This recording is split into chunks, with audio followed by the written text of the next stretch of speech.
네, 안녕하세요. 여러분들의 구독과 좋아요로 이 채널이 유지되고 있습니다. 네, 영상 속도는 1.5배를 추천드리는 바이고요. 네, 이번 내용은 부채한도 관련된 비트코인 상관관계를 또 준비를 해 보았습니다. 항상 구독자님, 멤버십 회원님들에게 감사하다고 말씀을 드리면서 제 영상은 추세 기반한 투자 영상이기 때문에 참고만 해두시길 바라겠습니다. 네, 미국 정부 부채 한도 증액 관련 논의 내용도 한국은행에서도 분석한 내용이 있는데요. 정부 부채가 1월 19일 한도에 도달을 해서 이제 버틸 수 있는 시한일이 뭐 6월 달 정도가 되면 뭐 마무리가 될 것 같다 뭐 이런 이야기가 나오고 있는 실정입니다. 그래서 여기에서도 6월 말 만기 도래분 재투자 중지 이라고 되어져 있죠. 그래서 아무래도 이런 뭐 공무원 우편 서비스, 뭐 정부증권 투자펀드, 환율 안정기금, 뭐 지방채 부분이 약간 위태로울 수 있는 현상이 나올 수도 있습니다. 그럼 과거에 가장 좀 영향을 많이 주었던 때를 본다고 하면 아무래도 2019년도 때와 그리고 2011년도 때를 많이 언급을 하시더라고요. 근데 2011년도 때는 비트코인이 생각보다 유동성도 적었고 그 다음에 미치는 영향 강도는 매우 조조했기 때문에 그 부분을 좀 제외하고 좀 보려고 합니다. 근데 대부분 한국은행에서 내놨던 내용을 보게 되면 아마 이번 부채한도 증액 부분이 생각보다 많은 증통이 역대급으로 이루어질 정도가 될 것 같다라는 이야기가 많이 나오고 있습니다. 왜냐, 고물가 그리고 코로나 부분에 따른 여러 가지 우려에 따른 지출, 그 다음에 고령화 사회로 진입하고 있는 여러 가지 부분 이런 것까지 뭐 종합적으로 본다라고 하면 쉽지 않겠고요. 여기서 플러스 알파로 우크라이나 러시아 전쟁이 나와서 국방비 지원까지도 이제 줄일 수 있는 여력이 안 되기 때문에 상당량 좀 골치가 아파질 것으로 보여집니다. 그래서 이 디폴트를 회피하기 위한 여러 방안들도 좀 나와주고 있는데 아직 이건 확정이 아닙니다. 그냥 연구 자료 부분을 발췌해서 제가 가지고 왔기 때문이죠. 보게 되면 뭐 1조 달러 코인을 발행을 해서 뭐 하겠다. 그리고 아니면 초고금리 국채를 발행해서 뭐 하겠다. 아니면 헌법을 좀 제정해서 하도록 하겠다. 이런 이야기가 좀 많이 나오고 있는데 쉽지가 않을 것으로 보여집니다. 그래서 이번에 미국의 CDS 부분도 좀 많이 튀기도 했었고요. 그래서 어떻게 될지 좀 많이 모르는 형국인데 이제 막 그런 언급들이 계속 빈번하게 커질 것으로 보이지다 보니까 여전히 비트코인 좀 약세를 보여주고 있고 그 다음에 19년도 제 기억이 맞다라고 하면 19년도 8월 달 정도가 될 것으로 생각을 합니다. 그럼 과거로 돌아가서 19년도 8월 달을 한번 보게 되면 8, 9월 달 때도 여전히 지지부진한 형태를 또 보여주었기 때문에 이때 이제 트럼프가 부채 한도 협상을 많이 질질 끌었거든요. 역대 최대 거의 타이 기록 이상이었나? 타이였나? 아마 길었을 걸로 저는 생각을 합니다. 그래서 아마도 좀 재미없는 형태로도 갈 수도 있는 그런 국제 정서적 부분의 영향을 충분히 또 비트코인도 또 과거 사례를 보니까 좀 비슷하더라 라는 이야기를 또 드리고 싶었고 나스닥도 여전히 이제는 좀 점차 약화를 보여주고 있습니다. 그러니까 1분기 실적은 빅테크 실적 곧 이제 제 녹화 찍고 있는 시점에서는 다 나오지 않았는데요. 아마 이게 나오고 나서는 아마 대부분 실적이 나올 것으로 보여집니다. 그러면 이제 부채 한도 협상한 내용에 따른 뭐 5월달, 6월달 때 미친 듯이 나오고 그 다음에 뭐 대외 뭐 외교적인 부분에 따른 이슈 부분이나 이런 게 좀 많이 나온 뒤에 그 이후에 5월, 6월달 거의 끝나갈 때쯤에 2분기 실적도 같이 나올 것으로 보여지기 때문에 상당히 좀 단이한 형태이지 않을까 싶습니다. 대부분 미국 기업들의 2분기 실적은 별로 좋지 않을 것으로 저는 생각을 하고 있기 때문이죠. 그래서 추가적인 내용을 또 본다라고 하면 네. 아무래도 이번에 부채 한도 협상 생각보다 딜레마가 좀 커질 것이다라는 추가적인 기사들이 많이 쏟아져 나오고 있고요. 그리고 이번에 이제 은행의 추가적인 실적이 또 나와주기도 했습니다. 이번에 크레딧 스위스 것도 이번에 뭐 공개가 되었는데요. 아마 근데 이제 큰 의미는 없죠. 근데 이게 여파가 얼마나 컸었냐를 좀 보게 되면 알 수가 있듯이 생각보다 6개월간 2천억 프랑 이상 예금이 증발을 했다고 합니다. 2천억 프랑입니다. 2천억 프랑. 네. 그러니까 어마무지하게 예금이 증발이 된 거죠. 6개월 정도라고 되어져 있으니까. 그러니까는 이거 만약에 별거 아니다라고 넘어갔으면 이미 터질 만큼 다 터져 나갔다라고 볼 수가 있습니다. 어마무지하죠. 그리고 UBS 실적은 아마 제가 녹화 찍고 있는 시점에서는 아직 안 나와서 또 나오게 되면 또 다뤄드리도록 하겠고요. 이번에 뱅크런이 91조 원대라고 합니다. 그리고 SVB 파산하게 한 뱅크런 촉발의 주범은 트위터라고 나왔는데 이거는 이제 학자들이 연구를 해보니 그렇다라는 이야기인 거고요. 그냥 씨부리는 게 아닙니다. 이건 연구 학자들이 직접 분석을 해서 내놨던 자료이고, 그 다음에 5년 CDS 프리미엄 아까 이야기했듯이 10년 만에 최고치까지 올라왔고, 퍼스트 리퍼블릭 이번에 실적 나왔는데 급락이 좀 나왔고요. 이 퍼스트 리퍼블릭의 예금이 40%나 급감을 보여주었다고 합니다. 그러니까 아직도 이것으로 인해서 시장이 약간씩 불안 요소가 좀 남아져 있다. 퍼스트 리퍼블릭 실적이 나왔는데 보게 되면 그나마 순이익률은 이게 아마 마지막이지 않을까 싶고요. 매출도 이게 아마 마지막이지 않을까 싶습니다. 순이자 이익도 이게 아마 마지막이지 않을까 싶고요. 그 다음에 예금은 40%가 날아갔기 때문에 앞으로 2분기 되면 이제 좀 많이 힘들지 않을까라는 게 딱 눈에 봐도 보이잖아요. 그렇기 때문에 이게 앞으로 더 연속적으로 나올 거냐 아닐 거냐는 제가 계속 말씀을 드리지만 은행에 따른 이슈는 비트코인에 충분한 영향을 주었다라는 걸 제가 몸소 분석을 해드렸기 때문에 3분기 때까지는 실적까지 보고 그때 스테이블 코인에 있는 동향까지도 같이 비교를 하면서 보는 게 좀 도움이 많이 된다라고 계속 말씀을 드리고 싶습니다. 그리고 다음으로 230억 달러 규모의 은행 시즈가 이번 7월 달에 비트코인 암호화폐 펀드 출시를 예정을 한다라는 것과, 그리고 캐나다 연기금은 FTX 투자 철회 후 암호화폐에 이제 좀 거리를 둔다라고 합니다. 연기금 캐백 연기금이라고 하는데요. 셀시우스 투자에서 손실이 좀 컸었고 해서 한동안 이제 펀던도 거의 안 들어올 거라고 합니다.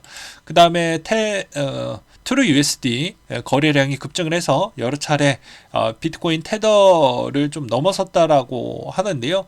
아마 이제 트루 USD 마켓이 생각보다 커진다라고 하면 이 트루 USD에 있는 수혜 코인도 좀 따로 분석을 해서 보는 게 또 맞을 수도 있어요.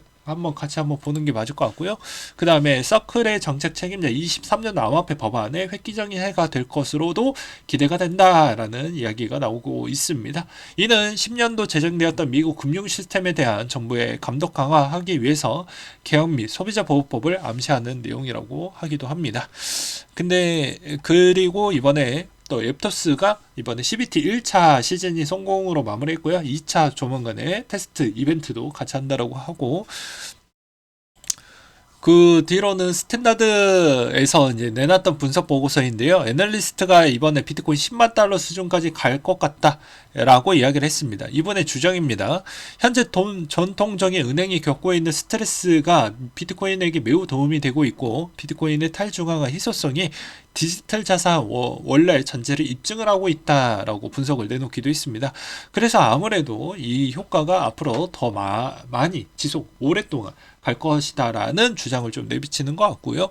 그리고 여기에서 추가적으로 만약에 대만에 있는 이슈 부분도 구독자분들도 이거 좀 관심을 많이 가지고 계셔서 이야기를 하는데, 이건 비트코인에게도 호재입니다. 왜 그럴 것 같습니까? 금을 투자해서 내가 갖고 가는 게 좋습니까? 아니면 차라리 내 개인 지갑을 따로 갖고 있는 상태에서 거기다가 비트코인 넣어놓고 그냥 갖고 다니는 게 편하겠습니까? 무슨 말인지 아시겠죠? 그래서 전쟁이 일어난다는 건 모든 국가에 따른 불확실성이 많이 높아지기 때문에 실질적인 화폐에 따른 불확실성도 같이 높아지게 되는 것이겠죠. 그래서 이게 이루어지지 않을지는 모르겠지만, 만약에 대만에 따른 불확실성이 많이 높아진다고 하면 비트코인도 자연적으로 올라갈 수밖에 없는 현실이라고 생각을 합니다. 맞잖아요. 여러분들이 뭐 해서 돈 챙기겠습니까? 뭐 다른 달러를 챙겨갖고 이렇게 무거운 짐을 들고 있을까요? 아니잖아요.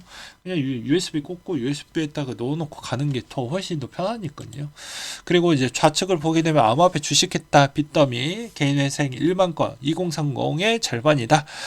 지난 3월 개인회생 신청은 11,280 28건 정도가 됐다고 하고요. 전년 동기 대비 50%가 좀 늘었다고 합니다. 아마 더 늘어날 것으로 보고 있어요. 그 다음으로 이더리움 스테이킹 스웰 네트워크가 메인넷 퍼블릭 베타를 출시를 했다라고 합니다. 이용자 수수료 없이 이더를 스테이킹 할 수 있고 스테이커는 스웰 거버넌스에 참여할 기회를 얻게 된다고 하고요. 코인베이스 암호화폐 커뮤니티 상징 무료 NFT 발행을 한다라고 합니다. NFT는 조라라는 NFT이고요. 무료로 발행 가능하고 4,800개 이상 발행되었다라고 합니다. 그리고 코인베이스 레이어2 네트워크 베이스 4월 28일 날 테스트넷 하드포크를 진행을 한다라고 하니까 또 잘 보시길 바라겠습니다. 또 이제 코인 스케줄 남아져 있는 걸 또 보게 되면요. 26일 오미세고 세런 거래 지원 종료 내용과 그리고 플로우 네트워크 업그레이드 그리고 블러 시즌2 에어드랍이 5월 근로자의 날에 있고요. 칠리즈 메인넷 2.0 신규 스포츠 블록체인 출시 10일 그리고 15일날 갈라 V2 토큰 드랍 그리고 5월 중에 라이도 아까 대량 인출 부분에 따른 이슈 잘 대응을 좀 해보자 라고 말씀을 드리고 싶었고 그 다음에 이제 라이트코인이 이제 100일밖에 안 남았습니다. 과연 라이트코인 100일 안에 또 상승을 보일 것이냐. 근데 이때까지 과거 패턴을 보게 되면 반감기 시즌 추이를 보게 된다면 좀 재미났던 게 반감기 직전에 좀 많이 올랐고요. 또 반감기 직전에 좀 많이 올랐습니다. 근데 이 터울이 좀 많이 크죠? 네, 큽니다. 오르기 직전에 좀 그렇게 많이 올라갔다라고 보기에는 좀 어렵죠. 물론 그 전에 엄청난 펌핑이 있었다라는 또 공통점도 있고요. 그래서 적당하게 이번에 올라갔던 힘이 생각보다는 좀 저조할 수는 있겠지만 그래도 좀 더 올라갔다가 내려가지 않겠냐? 라고 보는 게 맞기도 할 것 같습니다. 그 다음에 진리카 같은 경우가 이번에 뭐 업데이트 중간 결과 발표 웹 3.0 NFT EVM 뭐 진리카 2.0에 따른 내용들이 뭐 이번에 또 성과로 나와주기도 했었고 이번에 이더리움 EVM 도입을 앞두고 있다고 합니다. 그리고 이번에 아비트럼 내용을 또 보게 된다고 하면 이제 아비트럼 계정이 500만 개를 돌파했다라는 그런 또 무고한 실적을 또 보여주기도 했었고요. 그 다음에 아비트럼 토큰 개수 500만 개에서 100만 개로 낮추는 것을 포함해서 생태계에 몇 가지 거버넌스 문서를 수정하는 내용에 포함했다라는 거버넌스가 99.15%로 찬성이 또 되기도 했습니다. 네, 썬더 같은 경우에는 20일 기준으로 TVL 크게 증가한 코인 1위로서 썬더 코어가 129% 증가하면서 1위를 또 기록을 했다라고 합니다. 그 다음으로 이제 비트코인에 있는 지금 보게 되면 쉰없이 올라갈 것처럼 보여주었던 이번 23년도 연초 때부터 그렇게 스타트를 끊었는데 이제는 점차 조정에 있는 폭도 계속 이루어지고 있는 실정입니다.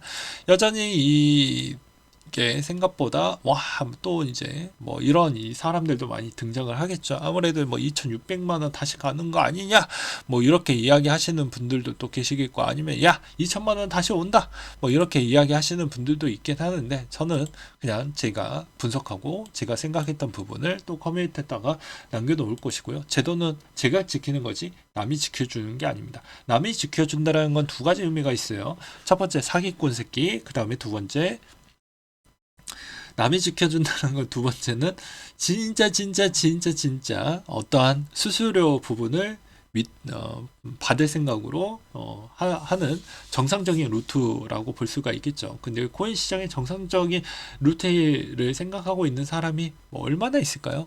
라고 저는 생각을 하기도 합니다. 그렇기 때문에 본인 돈은 본인이 지키는 게 맞고, 그리고 본인의 투자 부분도 본인이 생각을 좀 더 깊게 하는 형태로 하는 게 바람직하겠죠. 이제 청산 부분도 보게 되면 위아래로 터지고 나서 여전히 조금 롱 포지션이 아직까지도 좀 많이 터져 나갔기 때문에 어떻게 보면은 여기에서 생각해 볼 수 있을 만한 포지션 같은 경우에는요, 이렇게 많이 터졌을 때는 자리 잡기가 좀 어렵다라고 이야기를 했죠. 그러면서 롱이 조금 더 터졌기 때문에 롱 포지션이 좀 더 약한 추이이다. 그래서 약세가 조금 더 이어질 수밖에 없다. 청산 차트 기준점으로 해석을 했었을 때는 그렇다는 것입니다. 그렇기 때문에 아직은 좀 애단하게는 좀 어렵다. 숏 포지션이 여기서 조금 더 길게 뽑아주고 나왔다라고 하면 그나마 자리를 지켜줄 수는 있겠는데, 아직 롱이 좀 많이 깨져버렸기 때문에 쉽지는 않을 것 같다라고 저는 좀 말씀을 드리고 싶기도 하네요. 네. 여전히 뭐 국제 정서도 좀 불안하고 국내 부분도 좀 불안하고 여러 가지 신경 쓸 것도 많고 하긴 하는데요. 여러분들이 지금 이런 투자 부분이 오히려 위기에서도 가장 좋은, 가장 탄력적이고 가장 보유하기도 좋은 그런 자산에 지금 투자를 하고 계신다라고 보시면 될 것 같습니다. 아까도 말씀드렸다시피 전쟁 나면 그냥 USB 꽂고 괜히 그렇게 하든지, 아니면 우리가 메타마스크에다가 그냥 보관을 해놔도 되죠. 네, 그냥 비밀번호만 까먹지 않는다라고 하면 그 정도만 되면 됩니다. 네. 근데 굳이 뭐 금덩어리를 뭐 이렇게 갖고 있다든지, 아니면 국가가, 저는 국가도 솔직히 말해서 전식 이후에는 다 그런 서버 부분을 분산화 많이 해놨거든요. 탈중앙화 모델처럼 분산화를 많이 해놔서 부채는 어느 정도 백데이터를 다 쌓아놓고 그렇게 하기 때문에 어, 뭐라고 해야 될까? 그게 얼마나 실효성이 있을지는 모르겠어요. 그리고 이제 국가가 오히려 그런 시즌이 만약에 돌아왔다라고 만약에 가정을 해본다고 해도 그걸 버텨줄 수 있을 만한 그런 사람들이 뭐 얼마나 있을까? 부자가 얼마나 될까? 차라리 내가 믿는 게 훨씬 더 낫다. 라고 생각을 합니다. 저를 믿으라는 얘기가 아니고 본인을 믿으라는 거죠. 본인. 나 자신을 믿어라. 그러니까 개인지감에다 놓고 어느 정도 비중은 좀 가져가는 모델링도 나쁘지 않는다. 라고 저는 말씀을 드리고 싶습니다. 왜냐하면 국가 시스템에서 돈 부족하다라고 하면 또 과거 역사 보면 환수했던 때도 많이 있었기 때문이죠. 그래서 그런 극단적인 부분은 이루어지지도 않겠지만, 이제 요즘 워낙 시끄럽고 평화로운 시대는 거의 이제 끝났기 때문에 이런 경우의 수도 말씀을 드리는 부분입니다. 그러니까 이런 것도 잘 투자를 하면서도 개인지가 어떻게 써봤는지 아시는 분들은 좀 더 유리한 고지에 있다라고 저는 생각이 들어서 이렇게도 또 이야기를 드리는 거예요. 네, 이상으로 마치도록 하겠습니다.